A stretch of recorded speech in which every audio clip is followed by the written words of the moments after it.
Comment avoir un meilleur accent en anglais? Alors c'est la question à laquelle je vais répondre dans la vidéo d'aujourd'hui, mais avant de commencer, si tu ne me connais pas, je m'appelle Roméo et je suis passionné par l'étude et l'apprentissage des langues étrangères. J'ai créé la chaîne Anglais sans limite, justement pour aider les francophones du monde entier à apprendre l'anglais et surtout à améliorer vraiment. So my accent in English isn't perfect, but I guess that at some point I managed to improve it. And nowadays I think that I can speak with confidence in English. So for me, so far. Alors, je prétends pas parler anglais exactement comme un natif. Il faut savoir qu'avant, quand je débutais la langue, eh bien, j'avais vraiment un accent franglais. Je parlais vraiment comme ça. Hello, my name is Romeo, blablabla. Et si tu veux savoir comment j'ai fait en fait pour éliminer cet accent, eh bien, regarde bien cette vidéo du début à la fin. Alors, parce que je vais vraiment t'expliquer comment j'ai fait. C'est un processus qui est vraiment tout bête et que tu peux mettre en place dès maintenant pour avoir un bon accent et ne plus jamais en fait avoir peur qu'on se moque de toi alors que tu vas parler anglais en public par exemple. Avant de commencer cette vidéo, n'oublie pas que j'ai un guide gratuit dans lequel je te parle des 7 plus grosses erreurs que font les francophones lorsqu'il s'agit d'apprendre l'anglais. Alors ces erreurs, elles sont fondamentales dans le sens où il y en a qui vont les faire, qui ne vont pas se rendre compte, mais qui ne vont pas progresser en anglais à cause de ces erreurs. Pire encore, il y en a même qui vont abandonner leur apprentissage à cause de ces erreurs que j'ai beaucoup repérées chez des personnes qui apprennent l'anglais en autodidacte ou même avec des professeurs. Donc si tu veux en savoir plus sur ce guide, il est gratuit, je le rappelle, il est en description. Et moi je te dis à tout de suite pour la vidéo. Alors cette vidéo elle est un peu particulière dans le sens où j'ai pas de script. D'habitude j'ai toujours un script, j'ai toujours un plan sur mon ordinateur. Là bon j'ai rien écrit parce que j'ai vraiment eu envie de te parler à cœur ouvert. J'ai vraiment eu envie de t'expliquer comment j'ai fait étape par étape pour vraiment améliorer mon accent. Alors, il faut savoir que moi, déjà, j'adore l'anglais et que je consomme énormément de contenu en anglais, que ce soit des films, des séries, de la musique, etc. Mais il faut savoir que c'est pas juste en consommant du contenu en anglais que j'ai réussi à améliorer mon accent. Et je pense que tu t'en doutes bien aussi, il ne suffit pas de juste écouter de l'anglais pour apprendre l'anglais, pour apprendre à avoir un meilleur accent en anglais. Il suffit aussi de parler la langue, mais moi j'ai envie d'aller encore plus loin que de te dire de juste parler la langue pour avoir un meilleur accent. J'ai envie de te dire que tu dois même imiter les anglophones lorsqu'ils parlent. Il faut savoir une chose, que moi, même quand j'étais plus jeune, quand j'étais au lycée, quand j'étais à la fac, que j'apprenais l'anglais avec des profs, etc. Eh bien, à chaque fois qu'il y avait quelqu'un qui allait au tableau, ou chaque fois qu'il y avait quelqu'un qui était interrogé par le prof, eh bien, même si je savais que cette personne elle avait un bon accent en anglais, ou même qu'elle pouvait mieux faire, eh bien, je savais que par peur, je sais pas, par un manque de confiance, je savais que cette personne, elle allait faire exprès en fait de diminuer son accent d'un coup. Et ces gens-là, ce qu'ils font, c'est qu'ils gardent leur accent franglais, alors qu'ils peuvent très bien parler beaucoup mieux, pas comme un natif, mais ils peuvent parler beaucoup mieux. Donc la première chose à faire, c'est de ne pas avoir peur d'imiter des natifs lorsqu'ils parlent. Là, j'ai eu un petit problème de caméra. On reprend. Donc je disais oui, ne pas avoir peur d'imiter les natifs lorsqu'ils parlent.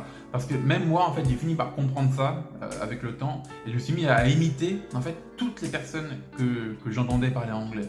Alors à l'époque, j'imitais beaucoup les acteurs dans les films, j'imitais beaucoup les podcasteurs, leur manière de parler, j'imitais aussi beaucoup les youtubeurs. D'ailleurs, j'ai repris beaucoup d'expressions de youtubeurs, pas mal de mimiques, de façons de parler qui ne sont pas les miennes. Ce que j'ai fait, c'est que j'ai repris leur manière de parler et j'ai commencé à les imiter. Et c'est ce que je fais même actuellement, lorsque j'entends quelqu'un qui parle anglais, j'ai tendance à toujours l'imiter. Surtout quand j'aime bien son accent, quand j'aime sa façon de parler, eh bien j'imite leur accent et j'imite vraiment leur manière de parler.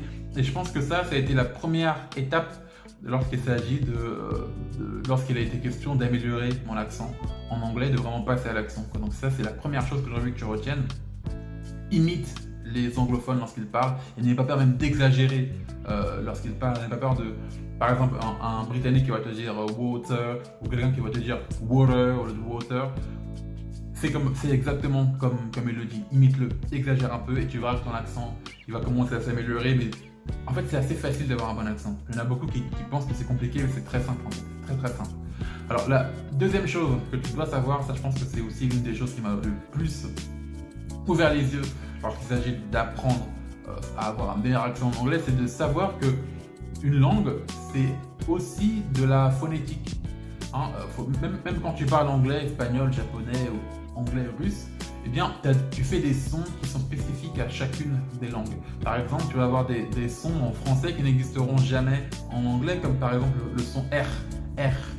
Va demander à un Américain ou un Britannique de te prononcer Roméo, il n'arrivera pas, il va te dire Romeo ou alors Raw, il va essayer de dire le R, mais ça va être très difficile. Parce que c'est un son qui n'existe pas dans leur langue. Et là, tu vas me dire, mais Roméo, c'est quoi le rapport entre des sons et le fait d'avoir un meilleur accent? Et bien, justement, j'y viens. Il faut savoir que le simple fait en fait de comprendre les sons dans une langue, eh bien, ça te permet de beaucoup mieux parler la langue. Hein, et c'est pareil pour toutes les langues, l'anglais, le français, n'importe quelle langue, eh bien, tu as des sons qui sont spécifiques. Donc, si toi-même, à l'heure actuelle, tu as par exemple des sons que tu n'arrives pas à prononcer en anglais, par exemple, moi je connais beaucoup de francophones qui ne vont pas dire par exemple the end, ou alors le fameux the, le th là. Ils vont avoir du mal à le prononcer, ils vont dire the ou the. Et ça va être un z pour eux parce que le fameux th, le fameux il n'existe pas dans la langue française. Et donc pour connaître tous les sons d'une langue spécifique, bon là je parle plutôt de l'anglais parce qu'on est quand même sur anglais sans limite, hein, on n'est pas sur espagnol sans limite ou sur russe sans limite. Mais donc si tu veux connaître tous les sons de l'anglais et donc améliorer ton accent en anglais et donc mieux parler anglais tout simplement, eh bien je t'invite à aller voir en fait ce qu'on appelle c'est le tableau de phonétique internationale, je crois que ça s'appelle comme ça. Je te mettrai des liens en description, je te mettrai même peut-être des screens si j'ai pas la flemme. Mais va voir le tableau de phonétique internationale. Il permet en fait de regrouper tous les sons d'une langue. Et après tu peux spécifier le tableau, tu peux par exemple prendre le tableau anglais pour avoir que les sons que les sons anglophones. Et moi ce que je t'invite vraiment à faire là, tout de suite, ou même je sais pas quand tu as le temps, c'est de repérer en fait tous les sons qui vont être dans ce tableau et d'essayer de les prononcer. Essaie de les prononcer. Moi, je te dis, c'est comme ça que j'ai appris à l'université. C'est quand j'ai commencé à avoir un premier cours de phonétique. D'ailleurs, avant, je ne connaissais même pas la phonétique. Pour moi, c'était du chinois. Je voyais plein de signes, plein de tableaux. Je pensais que c'était inutile. Mais en fait, quand tu apprends une langue, la phonétique, c'est la clé. Et c'est vraiment, comme on dit en anglais, c'est game changer. C'est game changer. Ça veut dire que ça change tout le game, quoi. Quand tu as des notions de phonétique et que tu parles l'anglais après, c'est différent. Tu n'as plus l'accent franglais que tu avais auparavant. Donc, analyse bien le tableau phonétique, il est disponible gratuitement sur Wikipédia. Je te mettrai des liens, mais tu peux le trouver très facilement partout. Essaye de faire des exercices, par exemple avec tous les sons que tu n'arrives pas à prononcer, force-toi à les prononcer, jusqu'à ce que tu arrives à bien les prononcer. Et tu verras que lorsque tu vas te remettre à parler anglais normalement, tu verras que tu auras un meilleur accent d'un coup. En fait, c'est normal parce que dans ton cerveau, en fait, ce sera acté que les sons que tu n'arrivais pas à prononcer, eh bien, tu vas parvenir en fait à les prononcer juste en faisant des exercices de phonétique. Moi, ce que je faisais beaucoup et ce qui m'avait énormément aidé par rapport à la phonétique, par rapport à l'accent, c'est de tout simplement en fait prendre des mots, même des phrases, les écrire en fait en entier de manière phonétique et de m'entraîner en fait à les prononcer sans la transcription. Ça veut dire que j'avais pas les lettres classiques pour prononcer le mot, j'avais juste la phonétique et je m'entraînais à prononcer le mot. C'est pas très simple, je te dis, à faire. C'est même assez compliqué, mais il faut s'y habituer. Et lorsque tu es habitué, eh bien, tu commences à mieux comprendre les sons de la langue. Au final, c'est ça la clé, c'est de comprendre les sons. Comment fonctionnent les sons de la langue. Parce que un son, franchement, comprendre les sons, c'est maîtriser l'accent. Si tu comprends comment prononcer les bons sons au bon moment, par exemple, si tu sais que son, ça se prononce pas son, je sais que tu en as beaucoup qui vont voir son en anglais, qui vont dire que oui, mais son, ça s'écrit S-O-N, oui, mais non, l'anglais, c'est pas une langue qui est phonémique, ça veut dire que c'est une langue qui obéit à une certaine phonétique. Donc là, son, on va pas dire son, on va dire sun, comme le soleil. Et quand tu sais ça, tu améliores automatiquement ton accent petit à petit. Donc exerce-toi avec le tableau de phonétique, imite vraiment les anglophones lorsqu'ils parlent dans les séries, dans les films, dans les podcasts, et tu verras que tu auras un meilleur accent en anglais. Donc ce sera tout pour cette vidéo. Si elle t'a plu, abonne-toi, mets un like, et moi je te dis à la prochaine. Salut!